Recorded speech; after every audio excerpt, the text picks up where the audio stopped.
Deus pela vida do presbítero Everton, da Assembleia de Deus de Campo Grande, pastor Alessandro Malafaia. Eu disse ontem, e repito, ele está escalado desde ontem comigo, só vai me deixar à noite, hoje. Me levou ontem de manhã num compromisso, depois me levou em casa para que eu continuasse a trabalhar, porque eu trabalho também. À noite me levou num outro compromisso, e saímos do compromisso, já era quase 11 horas da noite, pegamos a estrada, e ele dirigindo. E aí, num dado momento, paramos um pouco para descansar, e já chegamos aqui em Campos quase 4 horas da manhã. E daqui a pouquinho a gente retorna ao Rio de Janeiro, ele me deixa em casa e vai para a casa dele também, reencontrar a esposa e os filhos dele, e eu reencontrar a minha e o meu filho também. Quantos estão desejosos por ouvir a palavra de Deus? Diga glória a Deus. Abra sua Bíblia, por favor, no Evangelho de Jesus Cristo, segundo escreveu o evangelista Lucas, capítulo de número 5. Evangelho de Jesus Cristo, segundo escreveu o evangelista Lucas, capítulo de número 5.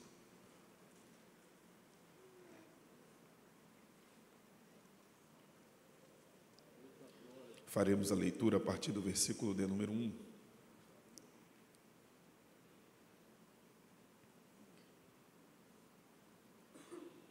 Os que encontraram um texto, por favor, digam achei. Diz assim a palavra do Senhor. E aconteceu que, apertando-o a multidão para ouvir a palavra de Deus, estava ele junto ao lago de Genezaré. E viu estar 2 barcos juntos à praia do lago, e os pescadores, havendo descido deles, estavam lavando as redes.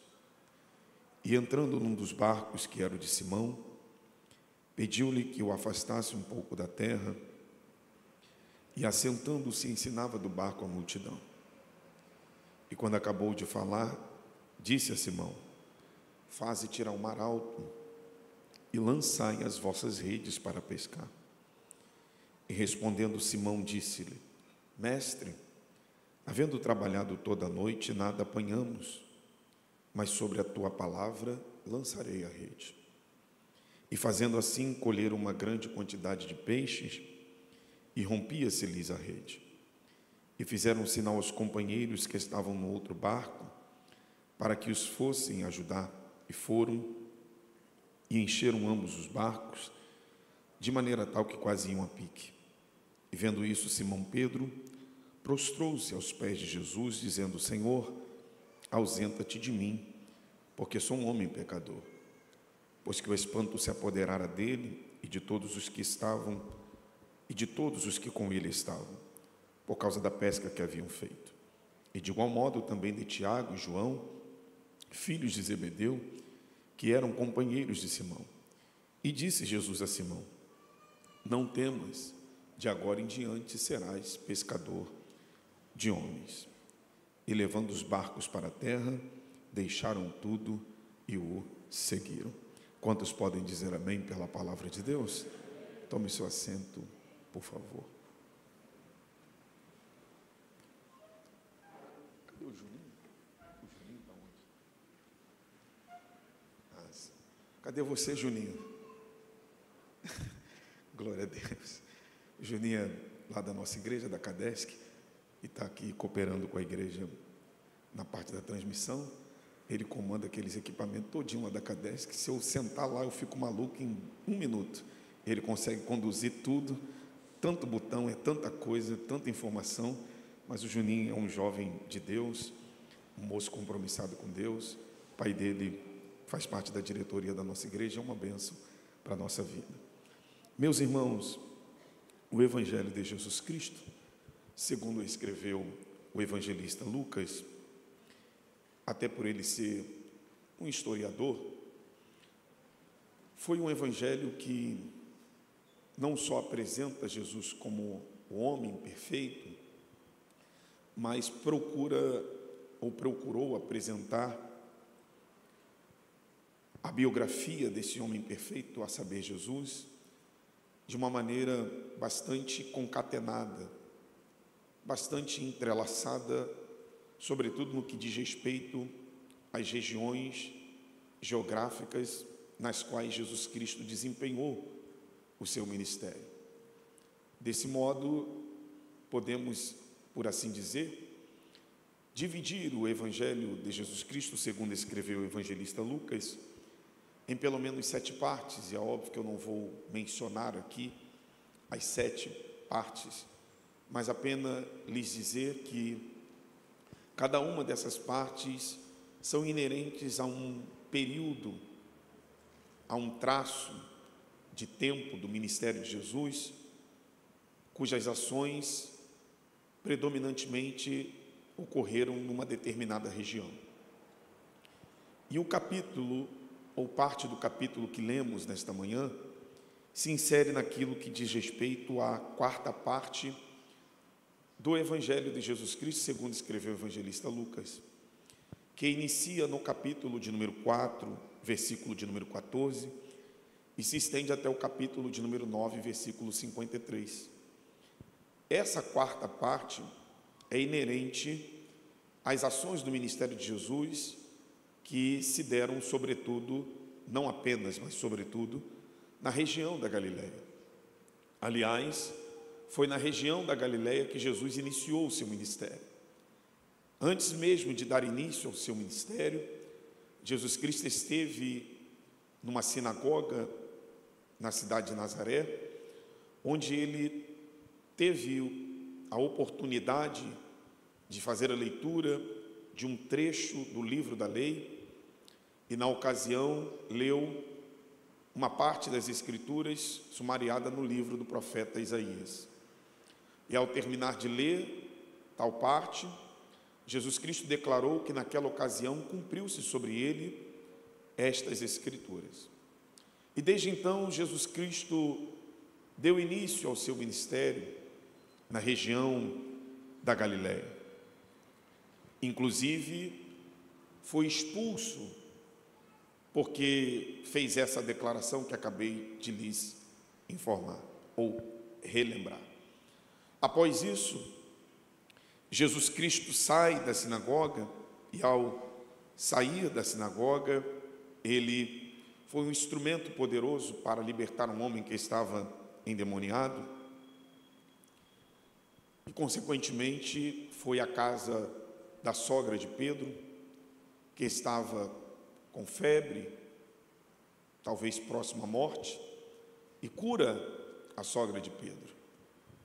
E ao curar a sogra de Pedro, o capítulo de número 4, o final do capítulo de número 4, se puder me acompanhar, versículo de número 42, Jesus Cristo retirou-se para um lugar deserto. E ao retirar-se para um lugar deserto, a Bíblia diz, e a multidão o procurava. Ressalto nestas minhas palavras iniciais, que já estão caminhando para serem concluídas, que essa expressão multidão possui variações, sobretudo no Novo Testamento. Multidão no singular pode indicar, não é uma afirmação, é apenas uma possibilidade, pode indicar 5.000 homens, sem contar crianças e mulheres. Multidões no plural, conforme podemos inferir do capítulo 21 do Evangelho de Jesus Cristo, segundo escreveu o evangelista Mateus, versículo 9, pode indicar 15.000 homens, sem contar crianças e mulheres.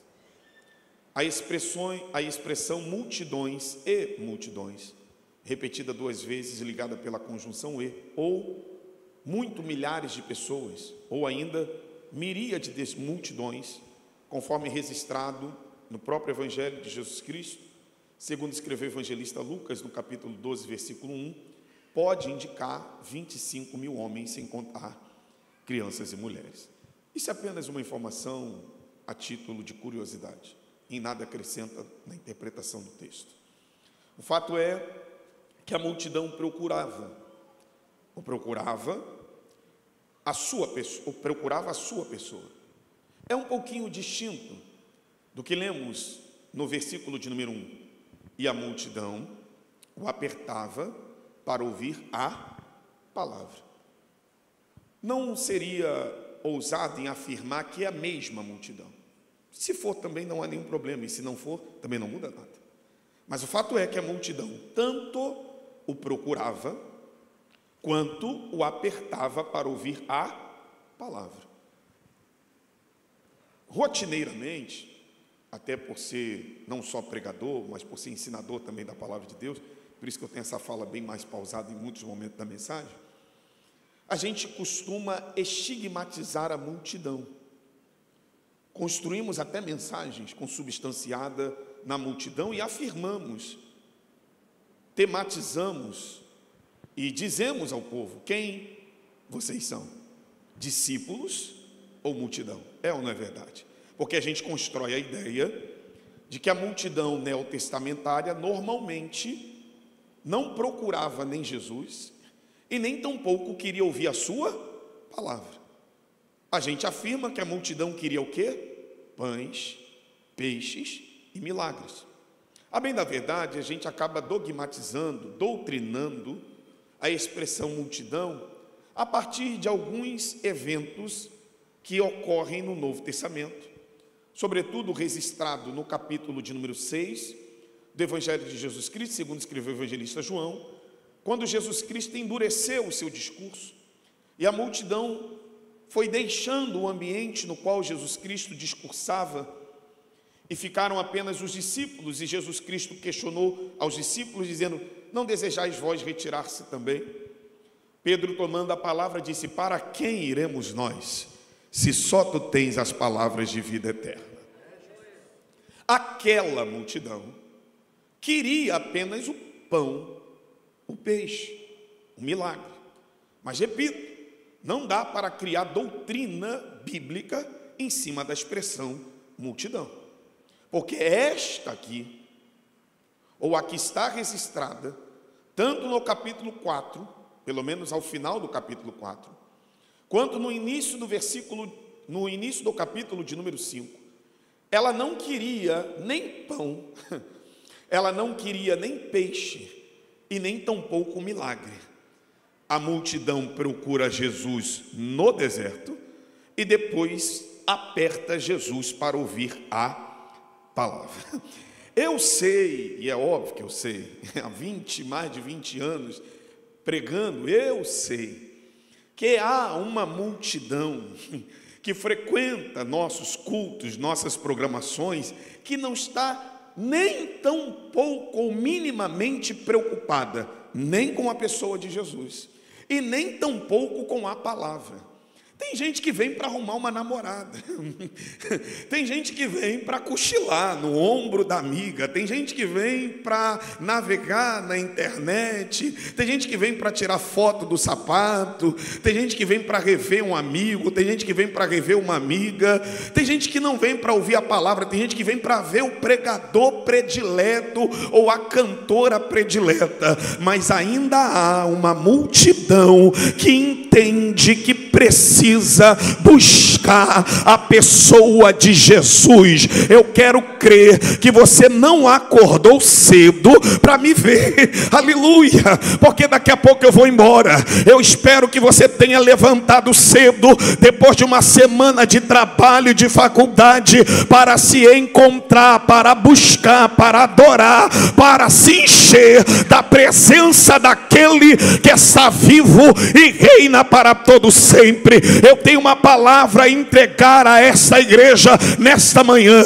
Num tempo de sociedade pós-moderna, materialista, consumista, em que as pessoas são substituídas por coisa. Tem gente que substitui Jesus pelo pão, tem gente que substitui Jesus pelo peixe, mas ainda há uma geração de jovem que entende que Jesus não pode ser substituído por coisa. Meu smartphone não é mais importante do que ele, o meu carro não é mais importante do que ele, o meu ministério não é mais importante do que ele. A presença de Jesus ainda é a pessoa mais importante da minha existência.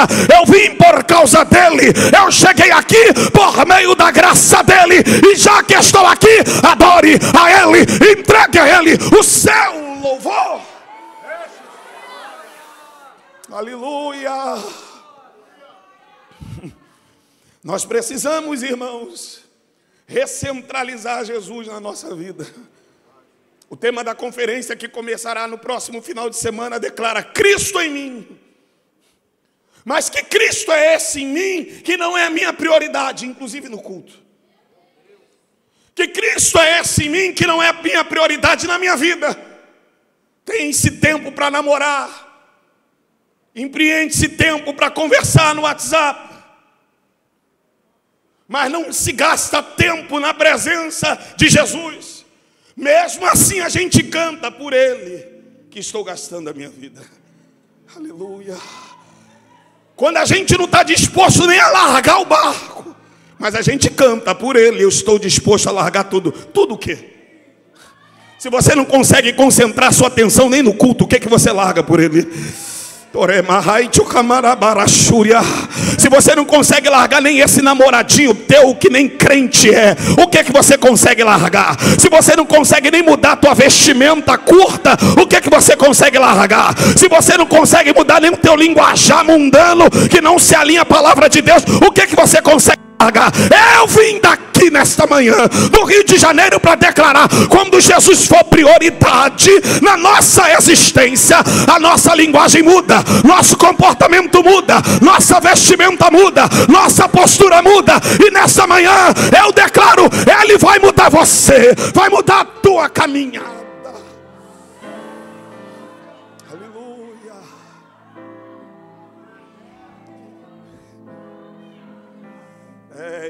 Mas Jesus está aqui, viu, irmão? Ele está aqui. Se eu fosse aqui, é a Assembleia de Deus ainda, né, irmão? Então, se eu fosse você, ficava bem ligadinho em Jesus, porque Ele está aqui. Vai ter um movimento de Deus aqui nesta manhã. Aleluia, porque quem faz ainda é Jesus, quem faz ainda é o Senhor. Nós vivemos um tempo de extrema adulação a pregador e cantor, e até mesmo transferimos para eles responsabilidade que eles não têm. A nossa responsabilidade é pregar, a nossa responsabilidade é cantar, mas a de Jesus é libertar, transformar, renovar, encher, batizar, levantar. Ele é quem faz. Sou eu, é Ele. Só que há um dilema. A multidão o procurou no deserto. E qual é o dilema? Está no texto, versículo 42. E o detinham. Permita-me traduzir. Queriam Jesus só para eles. Esse senso de exclusividade às vezes toma o nosso coração, né, irmãos? E a gente pensa: Jesus é só para mim, Jesus é só para nós. E veja a resposta de Jesus quando tentaram detê-lo: também é necessário que eu anuncie a outras cidades o evangelho do reino de Deus. Eu não sou exclusivo de vocês.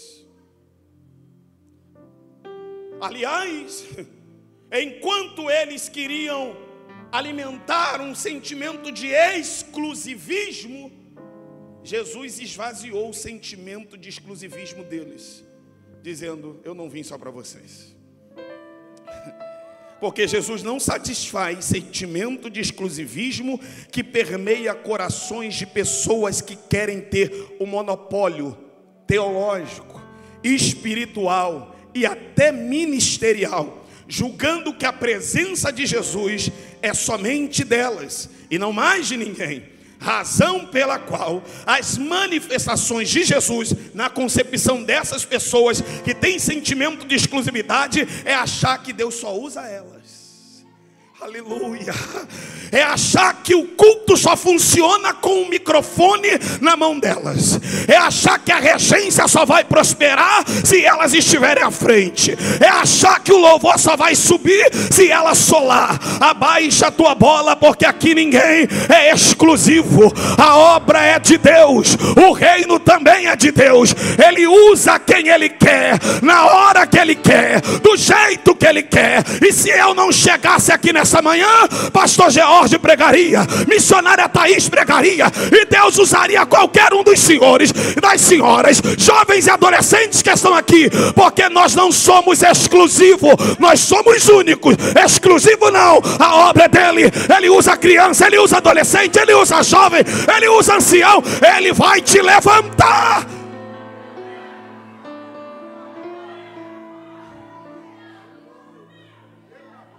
Uma igreja pentecostal como a Assembleia de Deus sempre tem uns vasos que acham que só eles são vasos.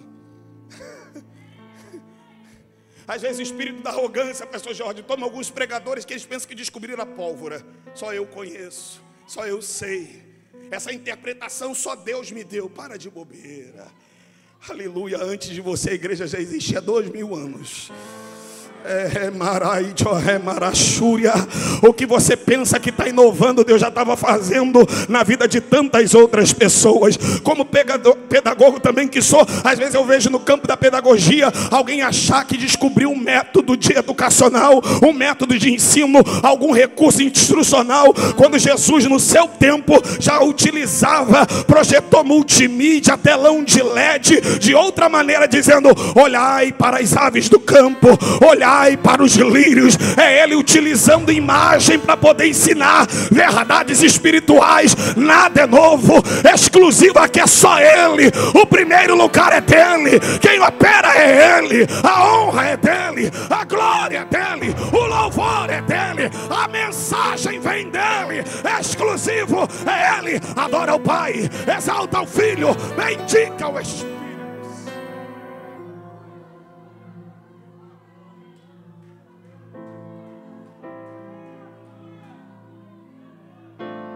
Eu quero que Deus te levante mesmo.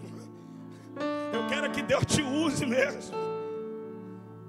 Eu estava ontem na consagração na igreja do pastor Camilo para pregar, e o pastor Camilo, direcionado por Deus, ele nem conhecia a menina, e eu também não reconheci. E ele disse: ó, menina de preto, vem aqui cantar ou dar uma palavra. E ele nem tem esse hábito no trabalho do círculo de oração, dar oportunidade para saudação. A menina veio, irmão, e eu nem havia reconhecido. E daqui a pouco ela diz assim, antes de começar a ler o texto: eu estou nervosa, meu professor está aqui. Eu olhei bem e falei: meu Deus, mas não é que é minha aluna? E daqui a pouco ela dá uma saudação, irmãos, que eu até mandei mensagem para o pastor dela, que é meu amigo. Eu falei: ela prega, né? Ele disse: prega. Que bênção.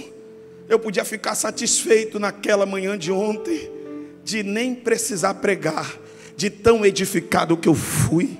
Mas tem gente que tem ciúme, tem gente que tem inveja, tem gente que fica se remoendo. Eu sou o pregador do dia, eu é que tinha que falar. Meu amigo, Deus é o dono da igreja.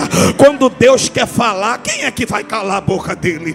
Quando Deus quer fazer, quem vai parar ele? Às vezes a gente pensa que controla Deus, às vezes a gente pensa que coloca Deus dentro da nossa caixinha de sapato, que não cabe nem às vezes o nosso sapato. Que dirá a grandeza do eterno, que é atemporal, que não tem início, não tem meio e não tem fim. Não tenta controlar Deus, porque Ele é exclusivo no seu método de agir, no seu modo de operar, no seu poder, no seu falar. Ele é o único, exclusivo. Diz o texto que a multidão o apertava para ouvir a palavra. A multidão o apertava para ouvir a... Vocês estão dormindo, né, irmão? Eu sei que é desafiador de manhã, né? Mas vamos lá. A multidão apertava para ouvir a... A multidão apertava para ouvir a... A multidão apertava para ouvir a... Quem foi quem disse que o povo não quer mais ouvir a palavra? Às vezes a gente faz até piada, memes, flyers, porta escrita oração, a fila vazia. Uma porta escrita milagres, uma fila imensurável, incontáveis pessoas. A porta escrita culto da palavra, culto de ensino, vazia, dando a entender que o povo não quer mais ledo engano, o culto aqui está cheio. e cheio para ouvir Eu preciso declarar duas coisas nessa manhã, dentre tantas. E que a gente precisa melhorar um pouco, irmãos. Não se ofenda. E eu não me acovardo em entregar a palavra que Deus colocou no meu coração. Mas a ideia também não é ofender. A ideia é falar a verdade. Nós, assembleanos, nós temos uma tradição litúrgica nos nossos cultos. Oportunidade para criança, para jovens, para adolescentes, para CIB, para homens, para orquestra. Mas a gente já parou para analisar o quanto de tempo que a gente cada vez mais reduz para a palavra? Se canta 1 hora, 1h30, palavra, 30 minutos, 35 minutos. Isso pouco a pouco vai gerando em nós o desejo de não ter mais paciência para ouvir a palavra. Quanto mais o tempo é reduzido, menos paciência a gente cria para ouvir a palavra. Mas se tem paciência para assistir o Vasco, Botafogo, o Flamengo, o Fluminense, 2 horas. Se tem paciência para ir para o cinema, ficar 1h20 assistindo um filme e sequer levantar da poltrona, porque se levantar, voa a bolinha de papel, voa a pipoca, voa a latinha de refrigerante, passa na frente de alguém vendo um vídeo, um filme no cinema. Paciência temos para maratonar série no Netflix. 50 minutos de palavra, o pregador está demorando muito. 1 hora de estudo bíblico, para que isso? Parece que vai acabar o mundo hoje. Se Jesus falasse de fato em carne e osso para nós. Quanto tempo durou o Sermão do Monte?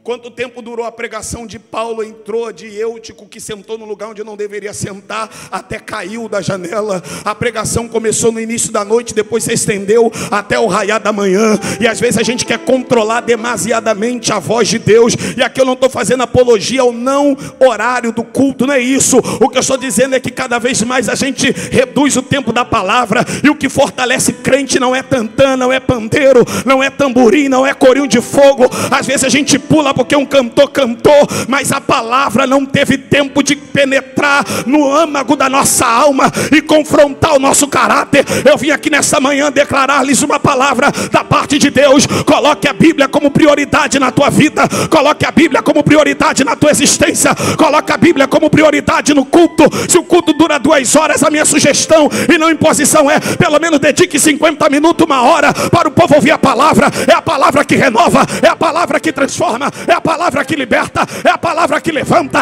é a palavra que dá a direção. A palavra é bússola, a palavra é guia, a palavra é o alimento, a palavra é o pão que alimenta, a palavra é tudo aquilo que a gente precisa.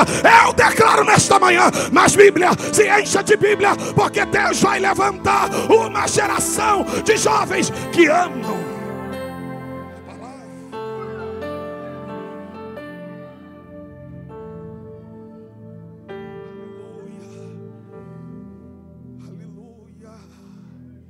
Agora tem um detalhe. Não é só priorizar a palavra, no sentido de dar a ela tempo, mas quem vai ministrar a palavra? Quem era o pregador do culto no mar da Galileia? Jesus. Deixa eu lhes falar uma verdade. O nível do mensageiro e o nível da mensagem influencia no tamanho do público disposto a sentar para ouvir. Às vezes não enche, e eu não estou falando aqui, eu estou falando de modo geral, eu não prego só para o lugar onde eu estou. A minha mensagem é abrangente. Às vezes o lugar não enche, não é porque o povo não quer, é porque quem vai falar não tem palavra. Aleluia. Irmão, tem uns pregador que dá raiva, viu? Tem uns, eu tinha uma Bíblia até maior do que essa, me tornada Thaisa, que dá vontade de pegar a Bíblia e dar na cabeça, pastor George, e falar: meu filho, te deram 40 minutos, 50 minutos, por que tu não pregas a palavra? Mas quer pregar que foi na Itália, que foi em Roma, que foi na Alemanha, pode ter ido até no inferno. A gente não veio aqui para ouvir a tua vida, a gente veio para ouvir a palavra. Prega a palavra.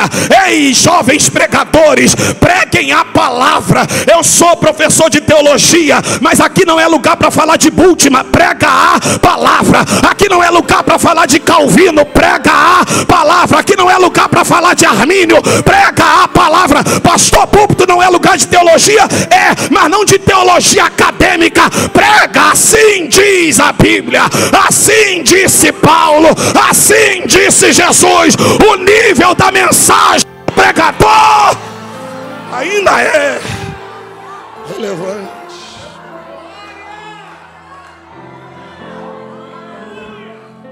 Colocam Cabala, colocam Flávio José, psicologizam a mensagem. E aqui eu não estou desconsiderando a importância da psicologia, da ciência, longe de mim isso. Deus me livre de falar contra o estudo, eu estou na 4ª graduação, nenhum problema com isso. A questão é que a gente quer substituir o poder da Bíblia pelo poder dos livros humanos. Aleluia. Achando que ler Harry Potter vai substituir a Bíblia? Está achando que Crônicas de Nárnia é a Bíblia? Está achando que a novela aparentemente bíblica é a leitura da Bíblia? Não, minha filha. Coloca a Bíblia, coloca a palavra de Deus no centro da tua existência. Ah, se você pudesse priorizar a palavra de Deus mais. Ah, se você pudesse colocar a Bíblia como prioridade na sua vida. Foi-se o tempo que a gente dava oportunidade a qualquer jovem. Ele estava na agulha, estava pronto, porque ele já vinha para a consagração com o coração fervendo. Estou doido para uma oportunidade. Eu quero só um beijinho na flor. Eu quero só 2 minutinhos para eu falar de Jesus. Hoje os jovens conhecem de Isto É. Hoje os jovens conhecem da Vida Alheia. Hoje é fuxico gospel. Ei, minha filha, abre essa Bíblia aí e leia de novo. Ei, meu filho, abre essa palavra de Deus e volta a priorizar ela.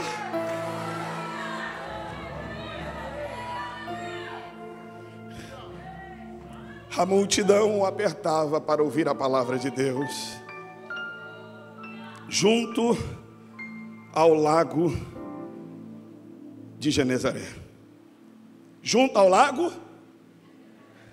Quem está dizendo isso, ou disse isso, foi Lucas. A palavra de um historiador é diferente. Marcos, o evangelista, o primeiro evangelho a ser escrito, diz que era mar. Mateus, o segundo evangelho a ser escrito, também diz que era mar. Só Lucas vem dizer lago.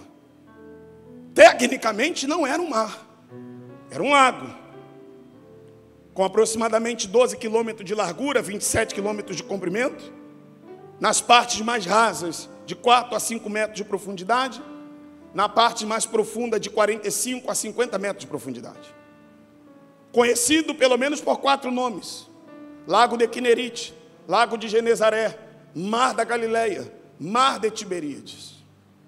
O que eu ressalto nesta manhã é que Lucas inevitavelmente bebeu na fonte de Marcos.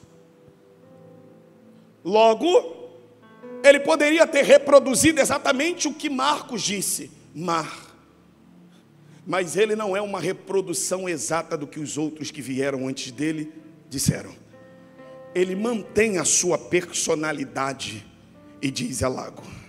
Não é contradição, é apenas uma visão diferente acerca do mesmo espaço. Eu preciso lhe entregar uma palavra, sobretudo para você jovem, que você e eu precisamos aprender a consultar, a considerar e a respeitar o que foi gerado antes de nós, por homens que produziram e fizeram antes da gente, para que possamos florescer a partir do que eles já construíram Porém, não mutile a sua personalidade, não aborte a tua identidade para ser e fazer exatamente como os outros são e fazem. Eu sou pentecostal, mas eu não vou reproduzir nem repetir exatamente as mesmas expressões, os mesmos trejeitos, as mesmas linguagens, os mesmos vícios que muitos pregadores pentecostais que vieram antes de mim têm, e os que pregam juntamente comigo, ou que são meus contemporâneos, fazem. Eu lamento que muitos que cantam reproduzem até os gritos, os uivos daqueles que também cantam. Eu vim aqui nessa manhã lhe dizer: para de ser uma cópia, reprodução exata do que os outros são. Respeite a história de outros, consulte o que os outros fizeram, mas não mutile quem você é. Deus vai te usar do teu jeito. Se você fala mais introspectivamente, é assim que Deus vai te usar. Se a tua voz é mansa e delicada, é assim que Deus vai te usar. Se você não é de pular, é assim que Ele vai te usar. Se você não é de aumentar o volume da tua voz, é assim que Ele vai te usar. Para de querer imitar pregador, para de querer imitar cantor, para de querer imitar pastor. Seja quem Deus quer que você seja.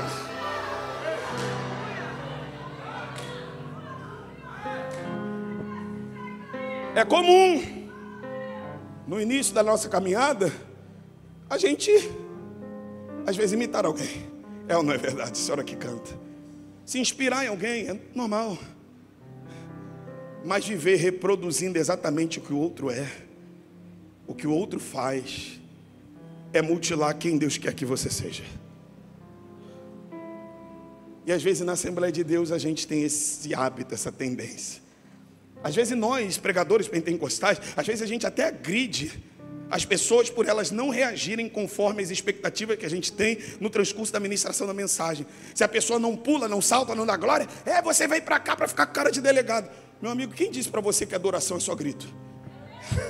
A pessoa pode adorar sentada do jeito que ela está. A pessoa pode adorar tranquila do jeito que ela está. O mais importante não é só o que você declara com os lábios, mas é o que você carrega na tua própria vida. Não adianta cantar só de lábios se o coração está distante. Mas se o coração está perto, os teus lábios também se abrem para adorar aquele que vive e reina para todos sempre. A multidão o apertava. Eu vou caminhando para encerrar na minha palavra, lhes dizendo que na vida, inevitavelmente, você será apertado.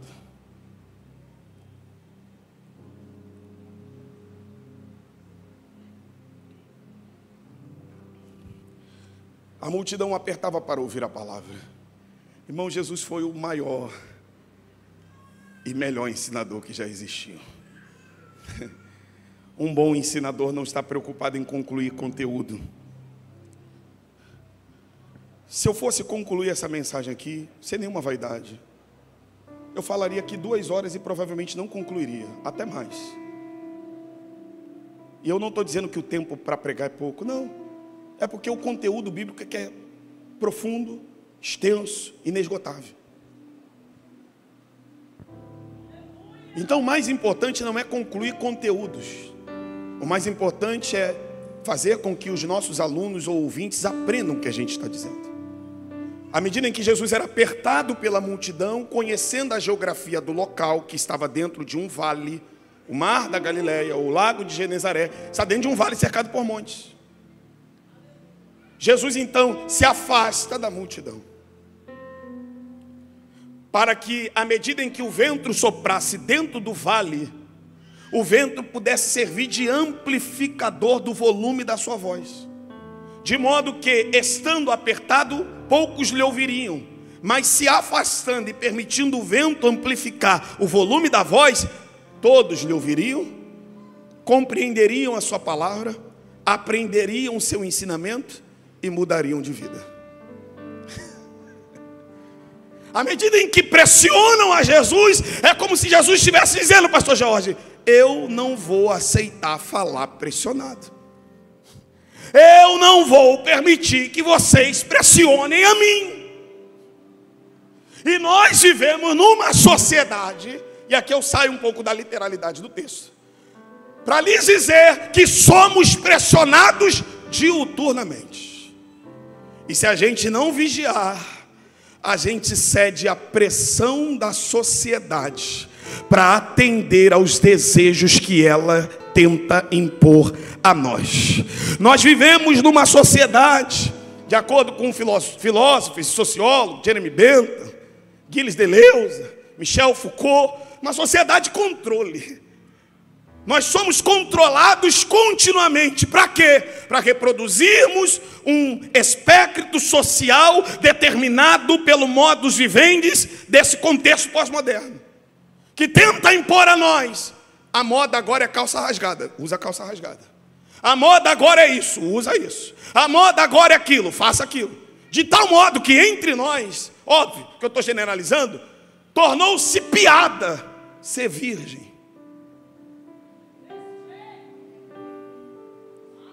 Alguns são zombados porque com 18 anos ainda são bebê. Boca virgem, nunca beijaram na boca. E aí qual é o resultado disso? Pressão. Miga, beija logo na boca. Miga, tem um garoto lá da igreja que é uma bênção, vamos namorar ele. Ah, ele está solteiro, ele é amigo do meu namorado, vamos sair junto. Para de pressionar as pessoas para que elas atendam às tuas expectativas. Eu vim aqui nesta manhã para lhe dizer que você não vai ceder à pressão social. A sociedade está dizendo que homem com homem é casamento, não é. A sociedade está dizendo que mulher com mulher é relacionamento, não é. Pode ser para eles, para nós ainda é e sempre será pecado. Crente não namora ímpio, não ceda à pressão, espera em Deus, toma um banho gelado, controla os teus hormônios e vigia. Crente não vai para o motel com a namorada, não ceda à pressão. Crente não ouve Beyoncé, Mariah Carey, crente não ouve pagode, crente não aposta no 11xBet, nem no tigrinho. Crente não cede à pressão, aguenta firme, assim como Jesus aguentou e fica na presença dele. Quem acredita na sua palavra pode adorar ao Senhor.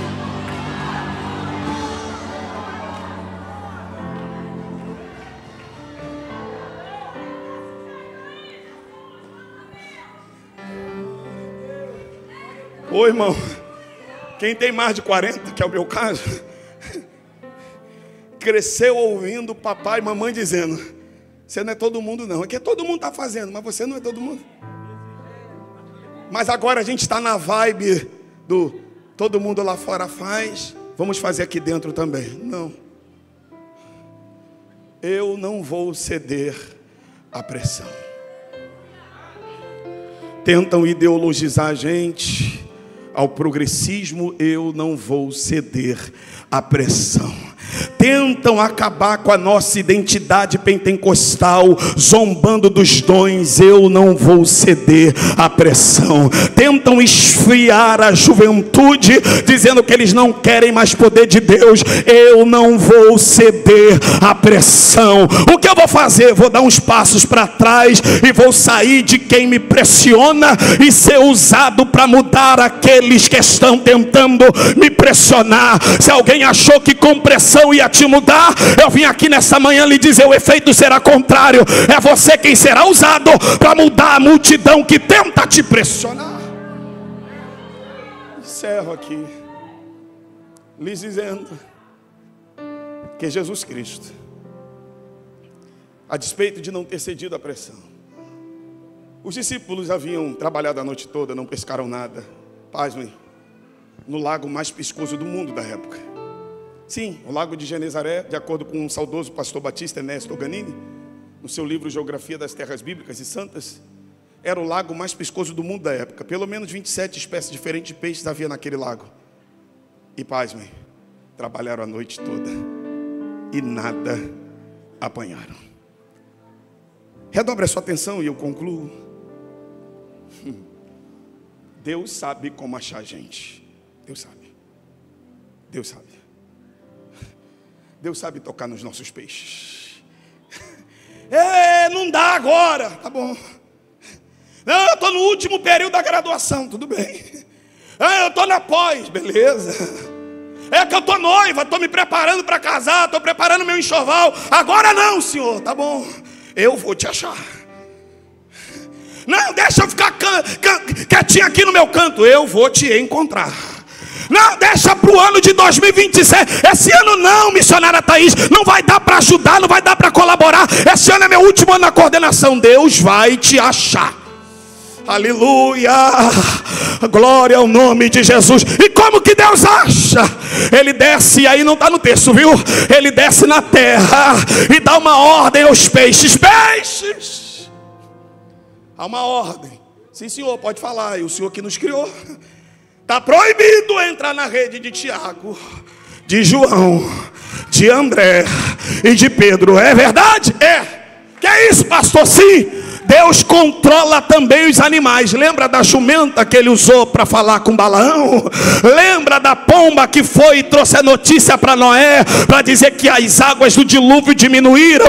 Lembra do profeta velho em desobediência, que Deus usou um leão para matá-lo? Lembra do corvo? Lembra do mototáxi que Deus criou para levar quentinha todos os dias, para Elias não ficar com fome? Lembra de um grande peixe que levou alguém que disse: eu não vou a Nínive, e o Eterno disse: vai. Eu não vou, o Eterno disse: vai. Eu não vou, o Eterno disse: vai. Escolhe como você quer ir, de navio ou dentro da boca do peixe, mas que você vai, porque a minha vontade prevalecerá. Ele usou o galo, ele usou o inseto para matar Herodes, que queria ser adorado como Deus. Ele usou o cordeiro que encontrou Abraão e Isaac no Moriá. E ele está aqui nessa manhã para dizer: se necessário for, eu sumo com peixe da tua rede, mas eu não abro mão de você. Se necessário for, eu arranco a providência da tua direção e do teu endereço, mas eu não vou te perder. Trabalharam a noite toda, não pescaram nada, e o Senhor chega. E alguém diz: Deus é educado, não obriga ninguém a nada, até o dia que ele não quer. Ele não pega o texto de Apocalipse e faça dele doutrina.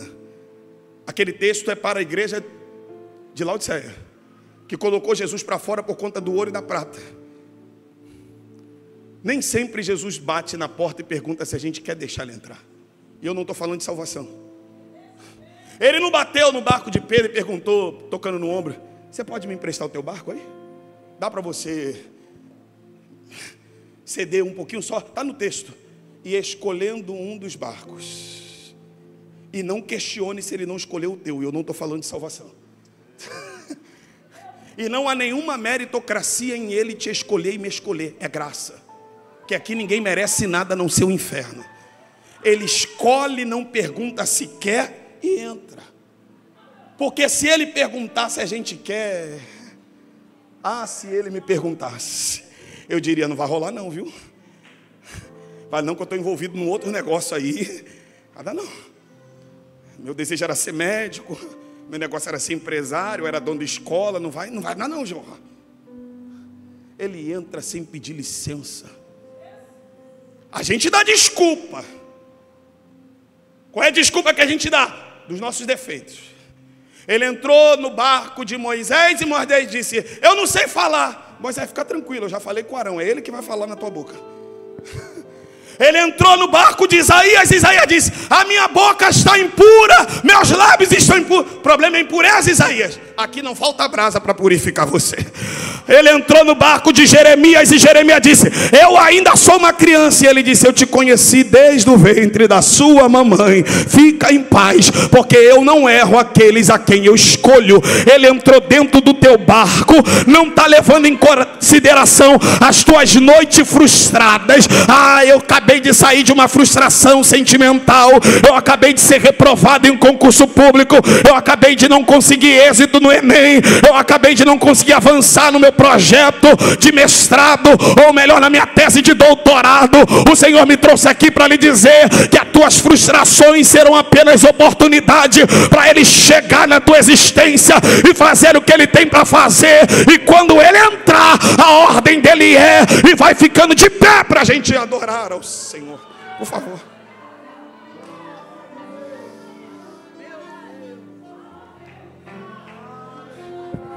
Eu não posso ir embora sem te falar isso aqui. Ele entrou dentro do barco. Porque eu estou falando das jovens, irmãos. E alguns meninos precisam ouvir isso aqui que eu vou falar. Ele entrou dentro do barco e disse: empurra o teu barco para mim. Deus chamou Pedro para quê mesmo? Final do contexto: para ser pescador de homens ou de almas. E como ele começou? Empurra o teu barco para mim. O problema é que você quer começar aqui, né? O problema é que alguns jovens de hoje querem começar a agenda aberta. Você empurrou barco para quem? Você empurrou barco onde? Nem um copo de água às vezes você traz, cara. Você não vai nem no evangelismo que tem aqui no centro de Campos. E você está questionando que não prega no culto da juventude, mas prega em outras igrejas. É porque lá ninguém sabe que aqui você não empurra barco. Porque se souberem que aqui você não empurra um barco, lá o microfone não vai chegar na tua mão. Quem não empurra barco hoje, nunca será um grande líder amanhã. O homem que começou empurrando o barco, depois tornou-se líder da igreja primitiva antes de Paulo. E cá para nós, meninas, e aqui eu vou sair do centro da espiritualidade e do campo ministerial para falar de vida. Se vocês aceitarem namorar e casar, vamos na ordem, namorar, noivar e casar, com um homem que não empurra barco, você está meio dormente na vida. Porque tem, e eu falei que eu ia falar para os homens e terminar, porque tem uma galera aí, homem, com 24 anos na carcaça, como diria. E aí você pergunta: o que você quer da vida? Estou orando. Estou consultando ao Senhor. E a menina de 24 anos concluiu engenharia, trabalhando numa grande empresa multinacional. E os camaradas que não empurra barco dormem até meio-dia. Quem paga o Uber dele é o cartãozinho de crédito do papai. Quem paga o lanche dele da namoradinha é também o cartão de crédito do papai. Deixa de ser preguiçoso e vai empurrar um barquinho. Ah, eu quero casar. Casar não é só relação sexual. Casar é empurrar barco, é pagar apartamento, é pagar aluguel, é pagar conta de luz, é pagar condomínio, é pagar água, é ir no Guanabara, no supermercado todo mês, é pagar escola de filho, é pagar material escolar. Acorda pra vida, tá pensando que casamento é só namoro sexual, meu filho? Empurra barco primeiro e casa depois. Empurra barco primeiro e casa depois. Vamos orar ao Senhor.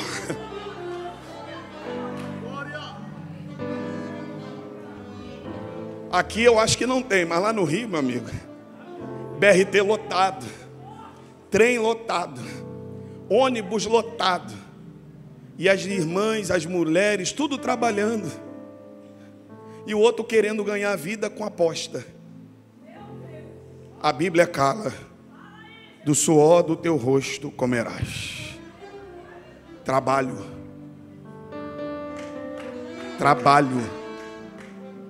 Prego há 20 anos. Nunca vivi só do ministério. Eu trabalho, eu sou servidor público. Estudo há quase 3 anos para a carreira jurídica. Penso em galgar patamares maiores. Não imponho 1 centavo para pregar em igreja alguma. Porque isso aqui não é trabalho, não é emprego, é ministério. Ainda que alguém dignamente viva dele, aqui não é emprego. Aleluia.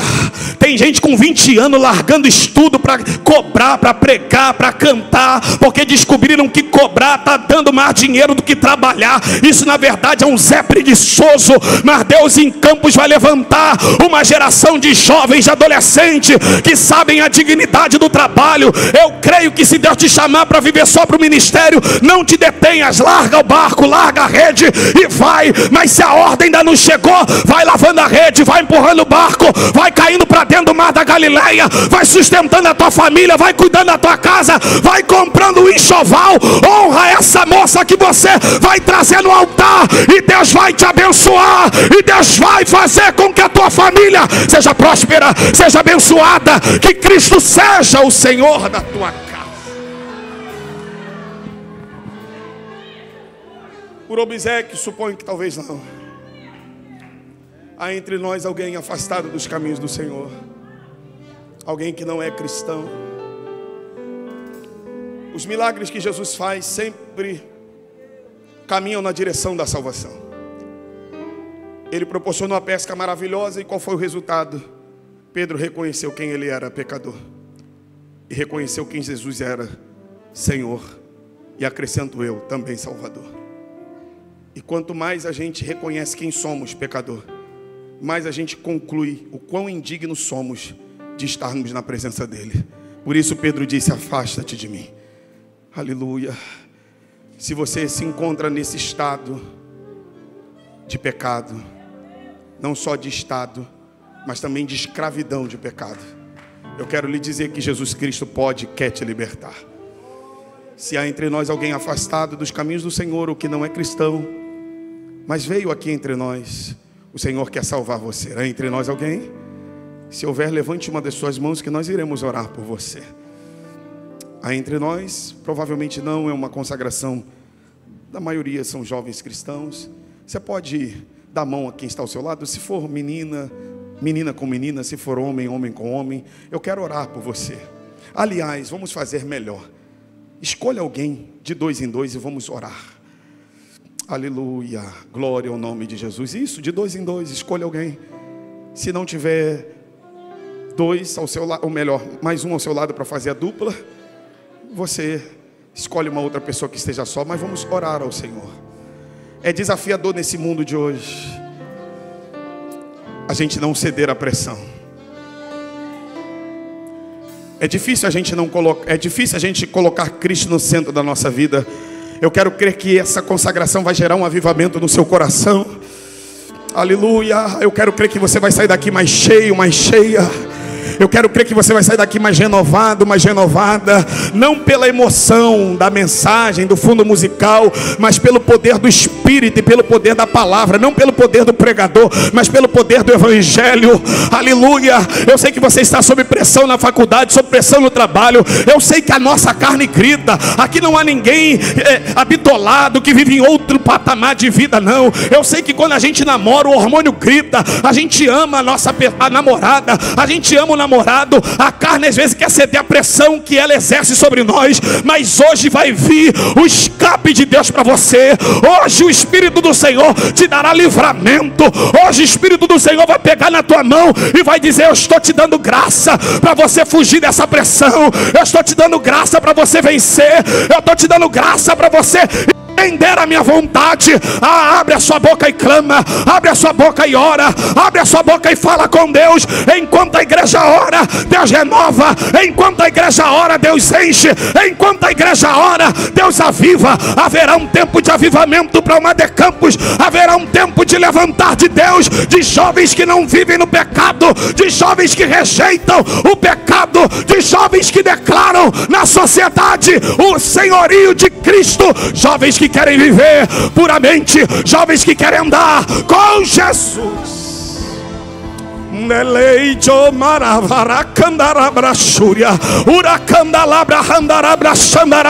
Receba autoridade para falar e para orar em outras línguas agora. À medida em que você fala e ora em outras línguas, Ele te renova, Ele te enche, Ele faz você transbordar. Ele pode te batizar agora, agora, agora, agora, agora. Ele pode te dar dons agora. Ele pode te levantar agora.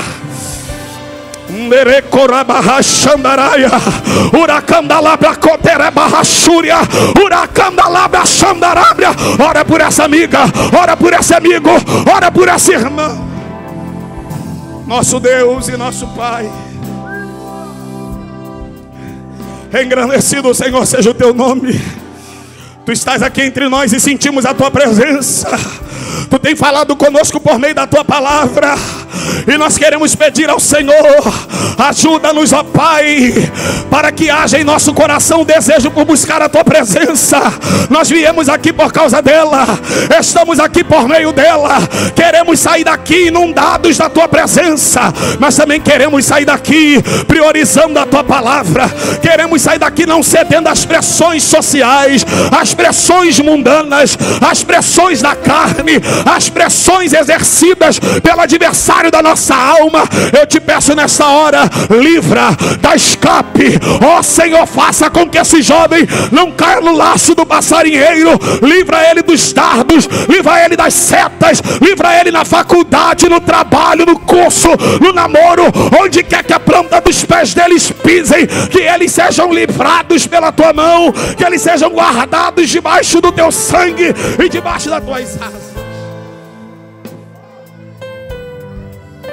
Se for necessário, nos frustra, mas nos encontra outra vez, nos leva para o centro da tua vontade de novo. Se for necessário, acaba com esse namoro. Se for necessário, acaba com esse noivado. Se for necessário, desfaz essas gerações que têm afastado os jovens do centro da tua vontade. Mas assim como o Senhor desceu no lago de Genezaré e encontrou a Pedro, a Tiago, a João, desça nesta manhã e nos encontre outra vez. Desça nessa manhã e fale conosco de novo. Levanta-nos, entra no nosso barco, entra na nossa vida, renova a nossa fé, renova a nossa esperança.